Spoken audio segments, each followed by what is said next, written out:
Just yesterday, I recorded an unboxing video for a game called Mage Wars Academy. That came out last week from when this video is going to come out. But nonetheless, they are pretty much the same style of video because this is about Mage Wars Academy's bigger brother, Mage Wars Arena. As you can see, it's much bigger than its smaller and quicker counterpart, Mage Wars Academy. Much bigger. That's because Mage Wars Academy plays a lot more like Magic, while Mage Wars Arena plays a lot more like a board game, so battle lore or miniature war games where you have to navigate a field and then use your cards in a certain way. It uses the same style and mechanic as Academy, just on a grander and bigger scale.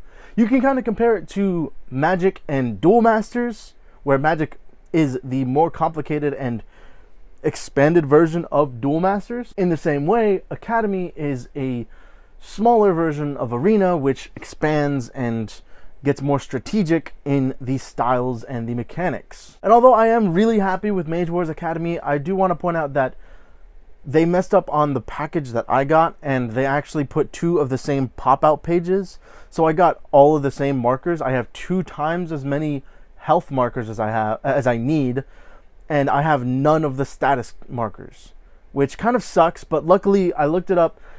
It's sad to say that this is a somewhat average occurrence. It'll happen like 1 every 100 packages, which isn't good, but luckily the company knows that, the company acknowledges that, and they get that out as soon as they can, because they love their fan base and they very much listen to us. Arcane Wonders does an amazing job. They've done quite a few games. These 2 are some of their biggest, but also Sheriff of Nottingham is a very big and fun party game. It's really fun. I've played it multiple times. I even have my own copy after playing it with my friend, and honestly, it's a necessary addition to your game collection if you ever need a good party game for 3 to 5 players. However, I'll probably make a video on that separate and make it another day. Today we're going to unbox Mage Wars Arena. But with all that said and done, let's go ahead and open this up and see what's exactly in the box. Alright, so this one you can actually see a lot more of my space just because this is a really big package. And no, it wasn't ripped. I actually popped it open so it's easier to open on camera, just to show you guys that it is actually in the plastic. And I am opening this for the first time, just in case anything else is missing, because, well, like I said, it's sadly a common occurrence. So, taking off the box, or the lid, we are immediately greeted with the rulebook. So let's just go ahead and put that like that. And again, just like Academy, it has a pretty extensive rulebook. This one is even bigger because it has a lot more rules to go over. So let's just put that to the side. Alright, and so far, it seems we have what we need. And yes, seeing those 2 different spots and more health things, we can see that yes, these should be all of it. Let's see in here real quick just to make sure what we need. So burn, sleep, cripple, rot, daze, weak, stun, pet, blood, Volteric.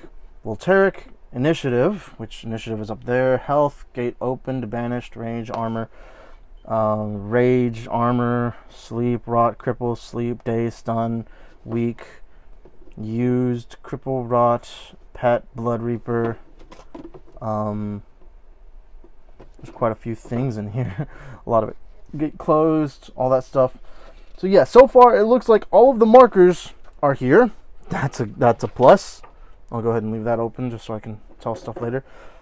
And that accidentally popped out. I'm gonna try and not pop these yet. So let's just go ahead and put these on the ground. There we go. And then just put that right there. Then of course we have the board. Now this game is a lot different than Academy in many ways, but one of the ways is that you're gonna need a crap ton of space to play this game. Like, yeah, a crap ton of space. That's a lot. That is 3 sections. I can't even get it all on camera. That is a lot of space. So there are 12 zones. 1, 2, 3 by 4.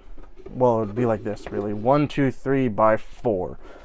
And in Mage Wars Academy, technically by the way it's played, it is only in one zone. This one takes 12 zones because some spells have range. Now, as you can see, this one's much thicker than the Academy one, and this is what I'm assuming is the Beastmaster one. Oh, dang, that's a lot of pages. 1, 2, 3, 4, 5, 6, 7, 8. 9 is bent. 10 is bent. But that's fine. Once cards go in there, they'll stop. 11,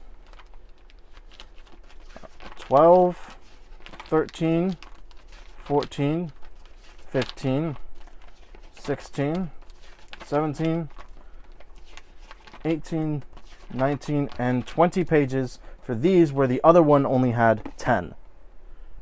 And then the second spell book. There we go.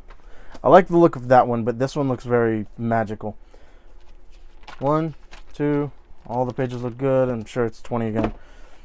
And then, of course, you can see there's a lot more in this one. You have a lot of these, which are actually activation tokens. So because it does use a board, you can't just turn the card sideways. That might not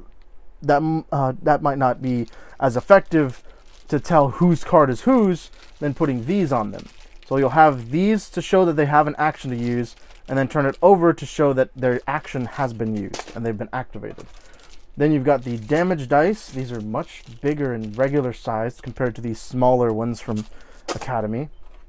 You have the ability die, which the other one I kind of am not going to use just because 7 rolled so many times. I'll try this one out, see if it's weighted or not. Then you have the blue activation ones, one for each team, red and blue. So you and your opponent will both get one of those. Then these are actually for your mages. This is your quick action. And then you turn it over in quick action. And then you've got little black tokens to symbolize life and health and whatnot. All that good stuff. Alright, then of course you have your cards. There's Beastmaster, Priestess, some sticky stuff on that. Then Warlock. And then Wizard. Wow, that's a crap ton of cards. Holy crap. And of course there's space for other additions and whatnot. Now the cool thing about this game, there's a lot of cool things about this game, but you can also buy extra spell books on Amazon, and I'm sure on their website as well, so you can actually have different deck layouts immediately available, because just look how much space those two take. Not a lot. Not a lot at all. Like, you can easily fit 2, maybe even 3 more spell books in there. Okay, so now I'm going to try and go over what everything is. So this is the counters area, just to kind of like, each character will have, or each player will have one of these. Your channeling, your mage, your mana supply, and then your life and damage. So I know your mana supply is what you use to actually, you know, pay for spells and whatnot, and then your life damage, well, your life will be a certain number, and then your damage token will be different. So, for example, let's look at the Wizard. Why not? So let's go ahead and open this boy up. Ah, there it is. I don't know why it's halfway through the deck, but so the Wizard, he has 120 for spell points, 32 health, 0 armor, and 10 channeling. So, for the Wizard, you will actually have 32 health. So you'll put your marker there. However, you'll put your damage on 0. Every time your character takes damage, you'll put this up. You'll put the damage one up, not your health. You will not put your health down, because there are spells and abilities that will move your health up. That's why in the Academy it even has a damage tracker on there. And you will notice that this is a different layout than compared to the Academy stuff, mainly the spell book. That's because this is mainly for Arena. This is specifically for Arena. The other one is specifically for Academy. But the cards, however, look pretty much the exact same. That's because the Academy cards are able to be used in Arena, but Arena cards cannot be used in Academy. There are just too many strong ones that they won't be able to translate properly. All right, so we got a lot of spells there. Then, of course, it goes over the round summary as well. So, ready stage is initiative. So, first match, both of you will roll the die, and whoever gets the higher one gets the initiative marker, which is this thing. You will actually use this to tell who has initiative for that turn. After the first turn, if you have the initiative marker, you will pass it to the opponent. Then it is reset. So all your cards reset. All these markers will actually go from flipped face over to back face up to show that their actions have reset. Then it's channeling. So your channeling is something weird. For example, the wizard has 10 channeling, so you start off with 10. However, there are cards that can boost and minus that, so that's what the channeling tracker is for. The channeling, whatever your channeling number is, during the channel stage, you will add that to your mana. So for example, if you had, well, in this game you start with 10. So the channeling for the wizard is 10. So you will go up to 20 mana on the first turn. Then, upkeep. Any abilities like burn or dissipate or whatnot, those activate, and they just pretty much just kind of upkeep themselves to make sure that everything is even and ready. Then planning. That's when you actually take your spell book, look through it. That's going to annoy me. That's when you actually take your spell book, look through it, and choose 2 spells to ready. In other words, they go to your hand, and then boom, you have 2 spells to use during your turn for your mage. Your other animals and creatures and whatnot all have their own actions as well. And then deployment. Deployment, you'll have certain spawn point cards that you can play later on, and pretty much they will spawn monsters or creatures or different things for you. So during the deployment phase, those activate. And then the action phase. First quick cast phase, creature actions, move and quick action, or full action, and then final quick cast phase. So first quick cast phase, this will be going back and forth pretty much the action stage between you and your opponent. So you will choose a creature to activate, then your mage can actually use his quick cast action immediately first.